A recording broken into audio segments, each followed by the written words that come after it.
Look, supporting visually impaired young people to thrive. www.look-uk.org.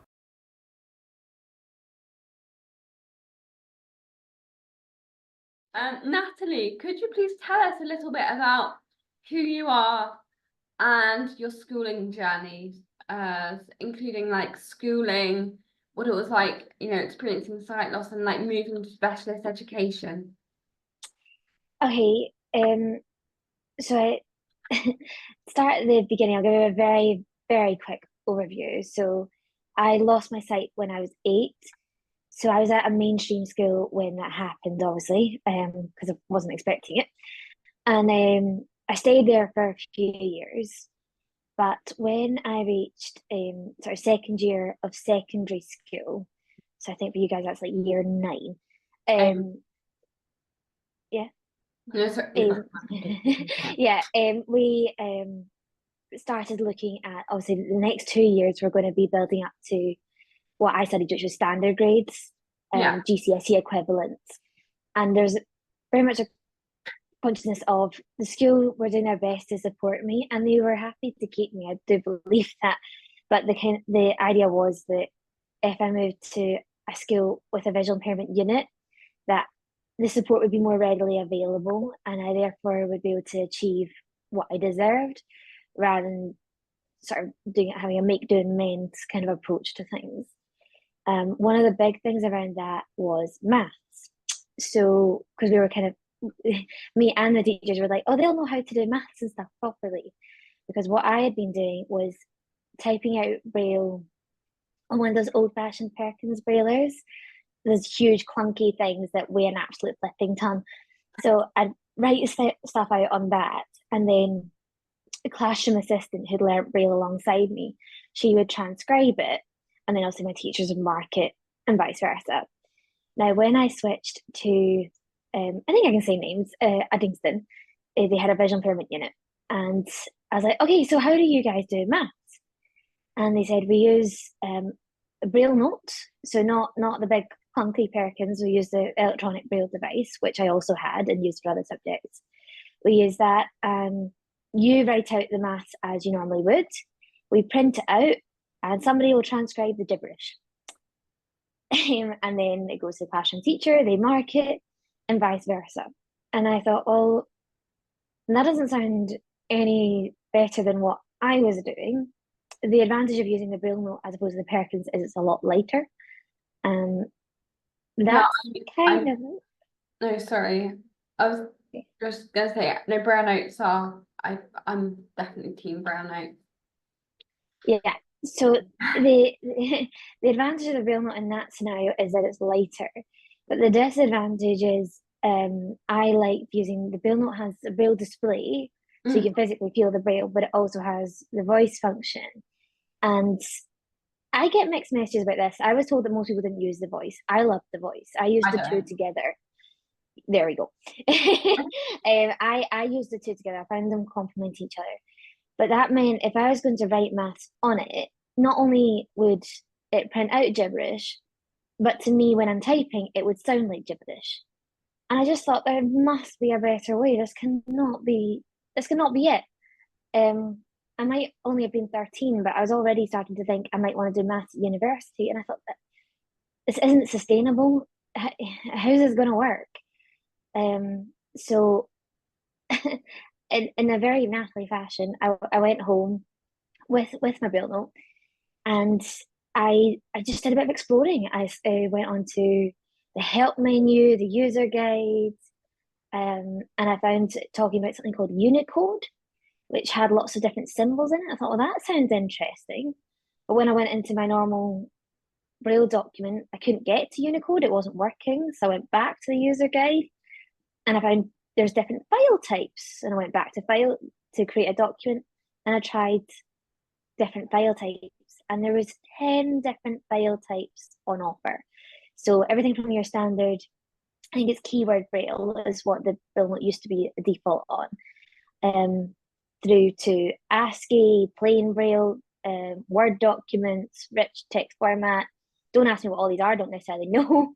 all the way through to computer Braille. And with each one, I opened and I had a go. When I got to computer Braille, I found that when I looked for this Unicode menu, I could find it. And this Unicode menu had loads of different symbols in it. And if I selected one, it would input it. Now, what was really interesting is it would sound right, so it would read the right thing out loud in the voice, and the Braille would match. And I found the same thing happened if I just typed manually. So in a normal Braille document, to write the number 1, you would do a number sign followed by letter A.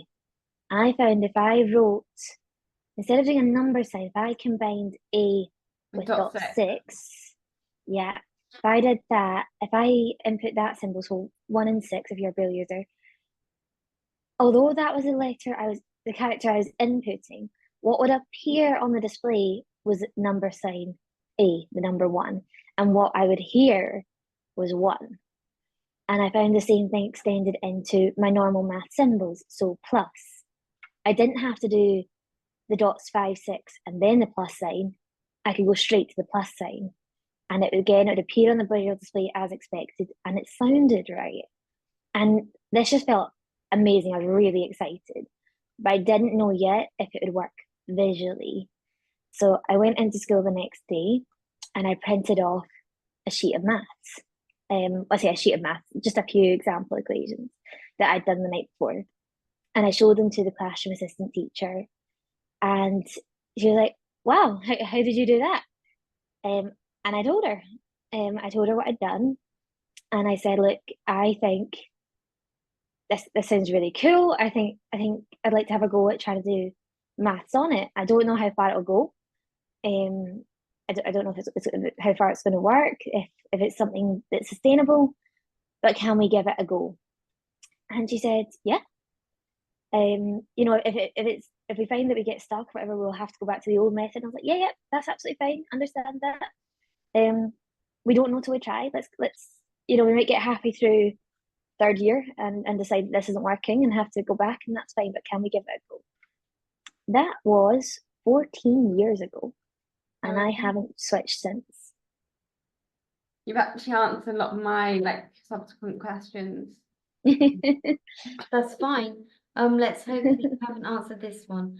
How did you find maths was your passion? So including what challenges did you face learning maths, and what made you decide to explore a better way of learning maths? Well, I'd always had a bit of a gift for numbers, I suppose. And for a long time, it was kind of 50-50 would I go down maths or the English route, because actually I enjoyed writing as well. Ultimately, I think it came down to teachers. I didn't have a very nice teacher for a lot of my secondary school English, but I seemed to just get lucky after lucky with maths teachers who gave me a real buzz. Which, yes, I know sounds extremely geeky, but I enjoyed it. And like I say, I had this idea that I might want to do maths at university later on. And I couldn't see how that would work with the traditional method, because the thing is, with the way that, as I understand it, most people do it, if not everybody, with this write it out in gibberish and have somebody just transcribe it, is you need somebody, that transcription person can't just be anyone. They need to have Braille knowledge at least as good as yours, and maths knowledge, again, at least as good as yours, if not better. And also, the higher up you go, the narrower and narrower that field of people comes. And I didn't want my choices to be curtailed by my disability. And I think that's what just gave me that fire to be like, no, there must be a better way of doing this. I will not accept no for an answer. And it was just sitting there. It was just sitting there. It's like, my dad asked me, "What have you built yourself a new car?" And I was like, "No, I found a car that everybody's had, and just taken the dust sheet off it and said, ta-da, it's here." And yeah, and what I found is that this Unicode thing, this computer Braille, what it allowed me to do is not just maths, but it also opened up accents. So I was studying French and Spanish, and I found that suddenly, if I use this file type, this computer braille, I could write accents properly, and again have them be printed out exactly as they should be, have them appear on the display and announced in audio and be printed as expected. And it even meant that as I went higher up in my education, most importantly, particularly at university, particularly once I left school, not only could I give stuff directly to my teachers, tutors, lecturers, they could give stuff back to me. They could comment in the same style, because although I was using computer braille, that was just how I was accessing it on my specific braille device. What I was actually doing was computer mathematics, and that is a standard way of writing maths. It's not the most common way, but it is a standard way. And what it is it replaces formatting with symbols. So the really big thing we have between what you call backwards and forward translation, so from Braille to print and print to Braille, is the fact in Braille you're only on one line. So everything that's represented visually in a printed document has to be represented with a symbol in Braille. But that's quite hard for a computer to pick up on. It depends on what software is being used to create the maths in the first place. It depends on loads of things. If you try and look at maths on the internet, you'll find PDFs that are just images. You'll find pictures. You'll find stuff that almost looks right but isn't quite. All sorts of different things, and this is because there's different ways to make it look right, sort of manually kind of forcing it without actually conveying that properly in code. And then obviously, like I say, Braille makes it more complicated because you have to then have a symbol for that. Computer mathematics takes that out. So if I can give it a really straightforward example, in print, to write the fraction a half, you would do a 1, then underneath it you do a line, and then you do a 2 below that. So 1, you might have heard it described as 1/2. That's a half. Another perfectly acceptable way to write a half in print is 1/2. So literally what I said, the number 1/2. You can write that in Braille without any issues because it's on one line. We're using a symbol, we're not using a placement, we're using a symbol to say this is a fraction.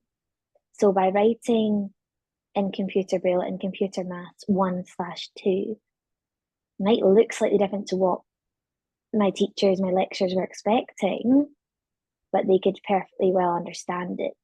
And like I say, most importantly, they could send it back to me in that format.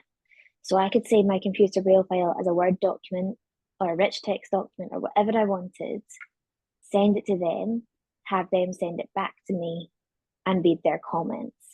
Now, if I'd wanted to, I could have edited directly in that Word document. I just chose to do it in the computer Braille file because it stopped an annoying prompt coming up. That was the only reason. But when I was doing my master's recently, so my master's dissertation last year, I was paranoid that my Braille note was going to die on me. So I kept saving my dissertation as a Word document. And if it needed to, I could have taken that pen drive, stuck it in my laptop, and kept going without any difficulty.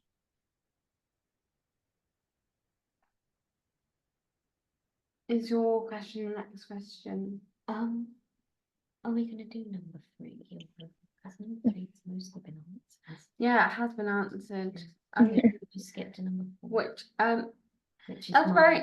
Oh, it's yours. Can I just quickly ask Natalie something? Of course. No, it's really interesting about how you said about 1 over whatever. Yeah. I seem to remember that from, I don't know, you're the expert, but am I right in thinking there is a way to write it? It just takes a long time. Like it's like vectors as well. Like it can be done. It's just more complicated to write in Braille. It can be done. There is a Braille way of doing it, but you don't get that forward and back translation. That's the point. You'd need somebody else to transcribe it. Oh, yeah. That's a big thing. And also that only works in Braille. You only have a special way of writing fractions when you're just dealing with numbers. As soon as you start dealing with fractions in algebra, so having letters on the bottom line, you have to use slash. In Braille, that is the standard way of doing it. You don't have a choice. Yeah. And all I'm saying is, or all I was saying was, well, if I can read slash and understand it, so can you. because that is, like I say, that is an acceptable way of writing maths. And people who are familiar with Excel or different programming languages will be familiar with some of this stuff. It's just not the most common way of presenting it. Yeah. No, thank you. Okay. What impact has discovering computer Braille had on your maths learning? So including things like how did you use it to advance your maths? What developments did you make to the program as your understanding of it evolved? What impact has it had on other subjects you studied? And how have educational professionals reacted to the process you have developed? Okay, so the first thing I should say is I was lucky that the assistant maths teacher at Addington was willing to take a chance with me, because unfortunately there would be some academic professionals who would be against it, like, no, this is the way we've always done it, this is how we're going to do it, we're not messing around with this newfangled stuff, forget it. But she was willing to give it a go, and I did say to her, I was like, look, if it doesn't work, we'll swap, that's fine, that's not a problem, but let's give it a go. And she let me, and that was critical. I've already mentioned the fact that it did open up opportunities in languages, because I could do accents and stuff in a way that I couldn't before. I was so I managed to take that. So I stayed at Addington for just over 3 years. So I switched at the end of second year, and I stayed there till the end of my hires.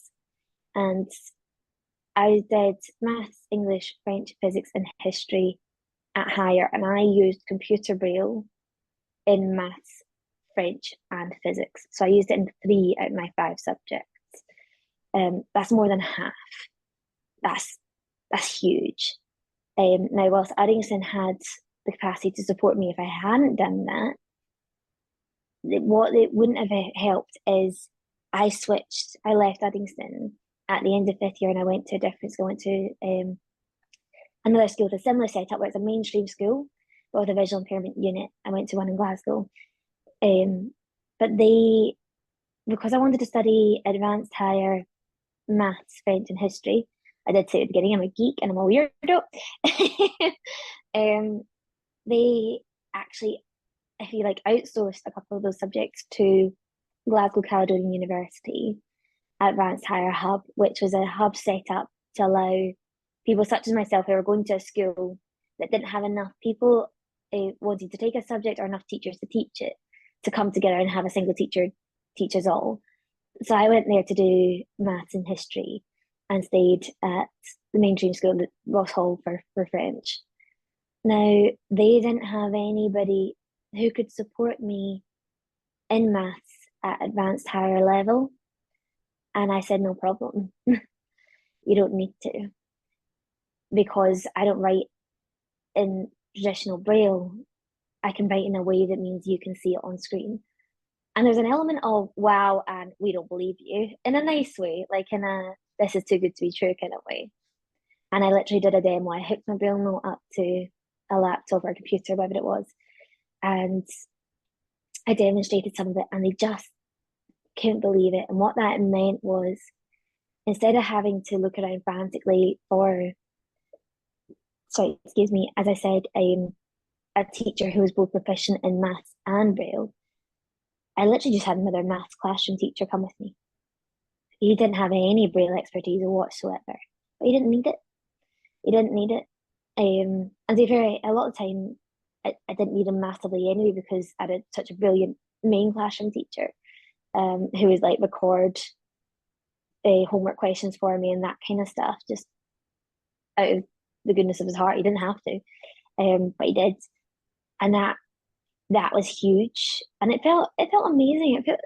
It's really nice to be able to hand something in straight to your teacher. It's just nice emotionally, and not for it to have to always have a delay or go for a detour. That was huge. And although I'd had ideas of studying maths and French at university, that turned out to be too weird a combination for most universities. And I did a bit of a not U-turn, I sort of sideways step, and I went to uni to do philosophy, politics, and economics, PPE. I can't call it PPE anymore because COVID's ruined that. But economics, obviously, I could use the maths in. What I didn't realize is I'd also use it, the computer braille, in philosophy, because philosophy there's a whole module on logic, and logic also uses symbols and symbology. Now, to have found somebody who's proficient in braille and philosophy, I think probably would have been even harder than braille and maths, possibly. It gave me that as well. It was just at my fingertips. There was no, oh no, how am I going to do this? There's no panic, there's no stress. It was just sitting there, and that's amazing. And then sort of as I continued through, I got halfway through my degree. And I thought I want to do a master's, but I don't want to do it in PP or E. Economics hadn't really done it for me in terms of the math stuff, so I thought I want to do a master's in maths. And I spoke to the department, I spoke to a couple of different people, and they said, look, there's no reason why your visual impairment should be an issue, but we can't let you go from Bachelor of Arts to Masters in Science. That's too big a leap. We do have a foundation course you can do and then do the Masters. So you finish your degree, do well enough, so get a 2-1 or first, do this foundation year and then do the Masters. And I thought, great, cool, I'll do that. I got to the end of my degree, I got my 2-1, and I applied for Masters with Foundation course. And I got immediate knockback. And I wrote to them and I said, well, hang on a minute. I know it wasn't guaranteed, but you did say that basically this is what I had to do and I've done it, so what's the problem? And I said, we're really sorry, it's not you, it's us. We have now changed the foundation course and it wouldn't be appropriate. Basically, it would be setting you up to fail. And I said, okay, I feel a lot better now, rather than just a flat out no. But I'd still like to do a master's without having to do a full-blown degree. So any suggestions? I suggested, could I skip the first year? And they said, actually, you can't skip the first year because it's really important in maths that you have a good foundation. But if you do the first 1 or 2 years, preferably 2 years of the undergraduate course, and do well enough, we'll let you skip the third year and go straight to the Masters. And that's what I did. And when it came to applying for the Masters, I applied for my Masters and my job at pretty much the same time. I applied for them both in the same week. I got them both. I started them both in 2 weeks of each other. By this point, COVID had struck. So I went for the online course. When I got the job, I went for the part-time online course. So I have been working full-time and studying a master's in mathematical finance part-time for 3 years. And I have been using computer braille, computer math the whole way through. And again, at university, I had a bit of, we use LaTeX, we use this, we do that. And I showed willing, I tried, I looked at other methods. I had people talk to about MathJax and MathML and Lambda and goodness knows how many other mathematical programs. But none of them stood up to the ultimate test of, can it go forward and back? Can I send it to you and have you send it back to me without any need for outside intervention? And the answer to all of those was no.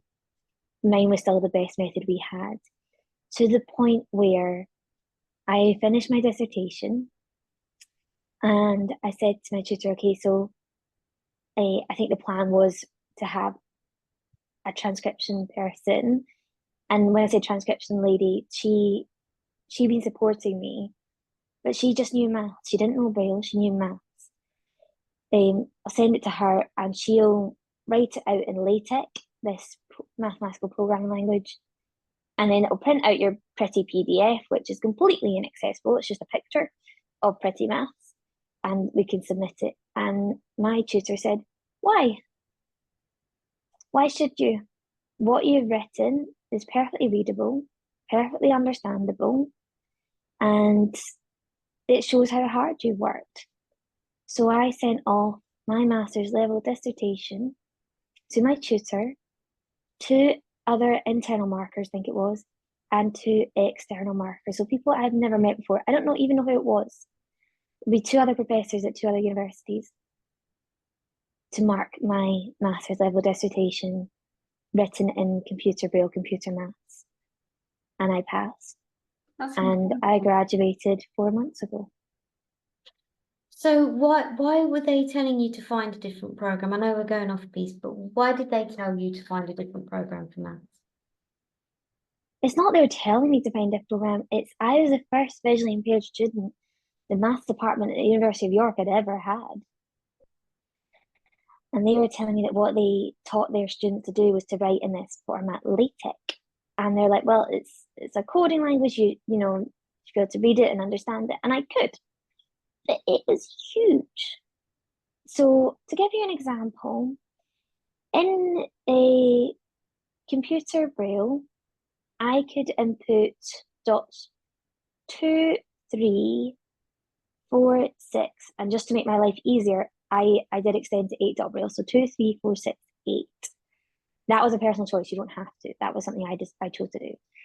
If I type that in, what would appear on the display is dots 4, 6, and the letter A.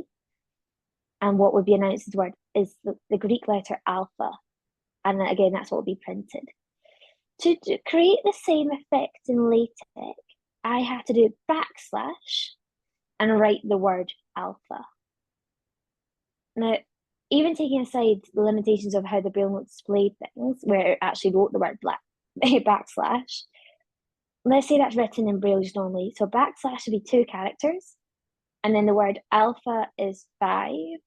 So that's 7 characters on the Braille display, or 7 cells on the Braille display. If I add in the space that comes after it, so we'll call that 8 cells. On what was I on? I was on a 32 cell display.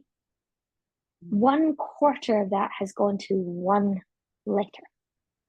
Oh, so it was because you had to write letters as well as numbers. The point is, it's huge. Programming languages are not designed to be read. They're designed to be written to then output something that people then interact with. You're not expected to read the code. The reason LaTeX is used so widely in maths and physics and other sciences is because it's a programming language that can output maths in a format that is pretty. That's why they do it. But we did point out, and it was a lecturer himself who said as much, is it's all very well outputting something pretty, but if I can't read the pretty output, I don't even know if it's output what I wanted it to. Because you can make mistakes in LaTeX just as you can anywhere else. Yeah. So you could write something out, create the PDF from it, and then go, oops, no, that's not what I meant, and go back and change it. I couldn't. And it's not so much people wanting me to do other things, it's just people trying to be helpful. Have you heard of this? Did you know about that? Can you try this? And I was all ears, because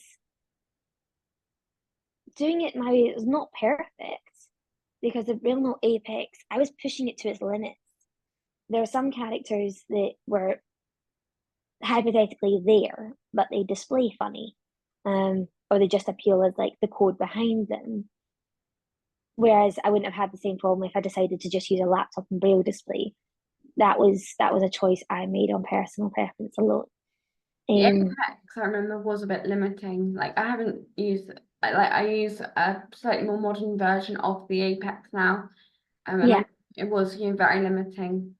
Well, I think so. What's interesting, so the Braille Note Apex was the precursor to the Braille Note Touch. That's what I use So now.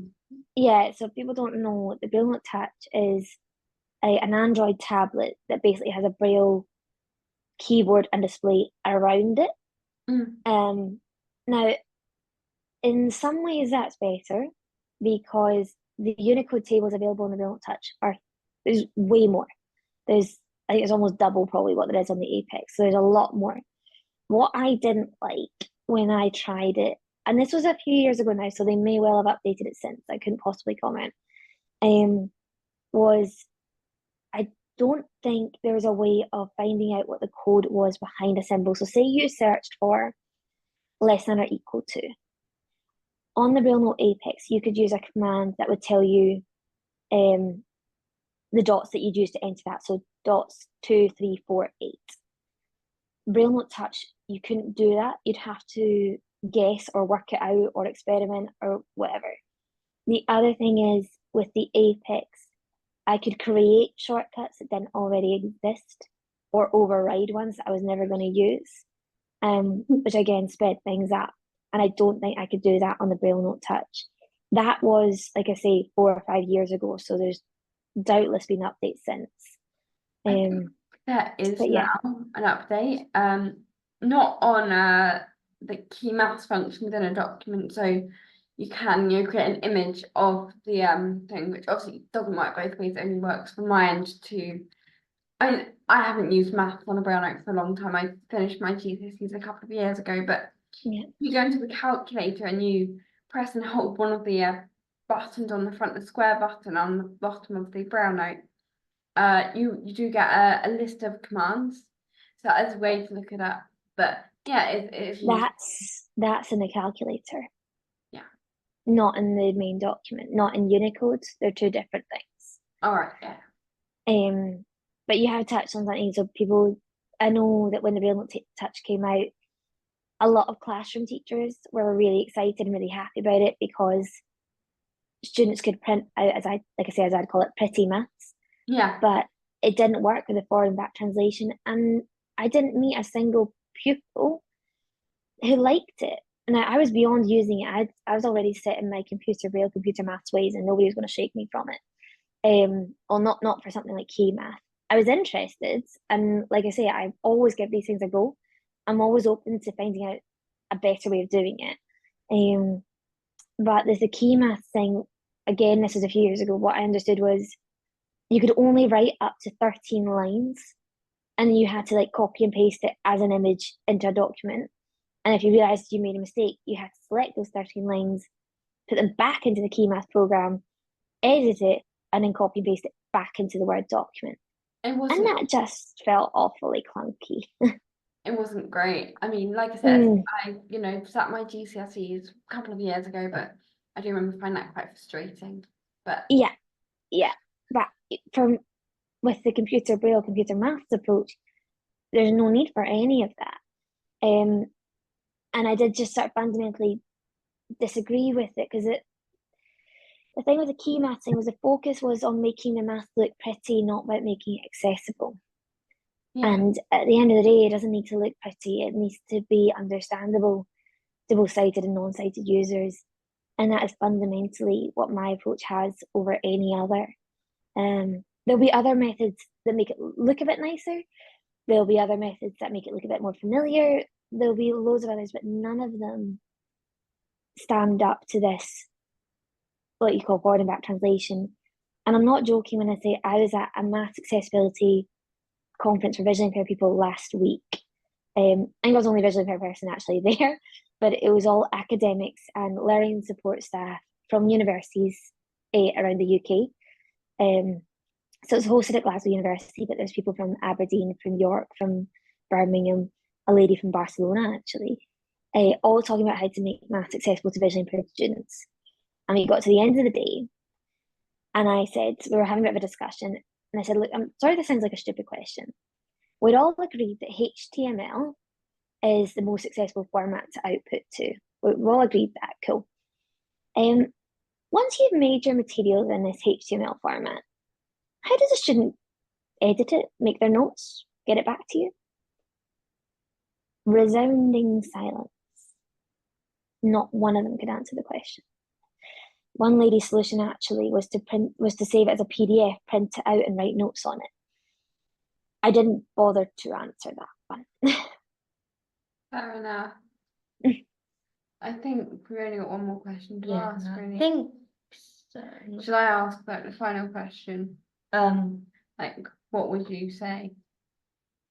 I think you've answered a lot of our questions. so Can I answer this ask this final one? Is that okay? yeah, you can. So Natalie, what would you say and what bits of advice would you give to other young people, I guess struggling with working within the confines of education and accessibility? For me, I sort of led by where there's a will, there's a way. It might not be easy, but it's not an obstacle, it's a challenge. And I do feel very firmly it's not a case of I can't, but as I can't be bothered. I can't be bothered running a marathon. I could, but I really can't be bothered. So I'm going to say I can't. But I could be bothered to look into making maths more accessible. And I feel very much like I've opened a door that was hitherto closed, not just to me, but to any young visually impaired student. It was something that came up in that conference last week. Was at Glasgow Uni, they'd only had somewhere between 1 and 3 visually impaired students in the math department in the past 3 or 4 years. I said, I can believe that because they're being turned away before they even get to you. Not deliberately, not out of malice, but because the support or the know-how just isn't there. But this is there. Computer maths is sitting on your phone right now. I could text it to you. You could email it back to me. I could print it on a poster. I've sent it on the Bright Sides messaging app that Luke uses for mentoring. And actually come across an old mentee of mine who's now at the University of York and has got there because I showed her how to do maths this way. And when she was at RNC, they didn't know how to. So this is massive. And it's just a case of opening your mind to doing something slightly differently, which I think most visually impaired people would be up for. What helps is when you have the academic staff around you willing to take the chance and willing to open up their minds to, just because you've done it this way for the past 1,000 years doesn't mean you can't change it. Thank you very much. Yes, thank you very much for taking time out of your day to speak to us and answer our questions. It's all right. Thanks for your time as well. I hope it was clear and helpful. And didn't sound too scary and complicated. Because it's not scary and complicated. It's amazing. No. It was very interesting. I mean, to start with, I was like, you know, I was thinking key maths, but as you said it, I was like, actually, it doesn't work both ways. Mm-hmm. You know, and I was like, suddenly, yeah, now I can suddenly see exactly where you're coming from. But yeah, I dropped maths as soon as I could, so I'm probably the wrong person to talk to, and you're definitely the right person to talk to. So I as soon as I got GCSE maths, I thought, Never again. I'm not going to think about maths now. Because I did maths the Braille way that you did it, where I typed out Braille on a Perkins and got my classroom assistant to transcribe it. But for my exams during COVID, we did it all via Scribe. I wasn't allowed to use a Perkins in maths because they were worried about it distracting the rest of the class. Yeah, you've got all of these things, and it's not emotionally the same. The satisfaction of being able to hand in your work like everybody else to the teacher directly. Don't underestimate it. It's big. Well, thank you very much. Thank you very much.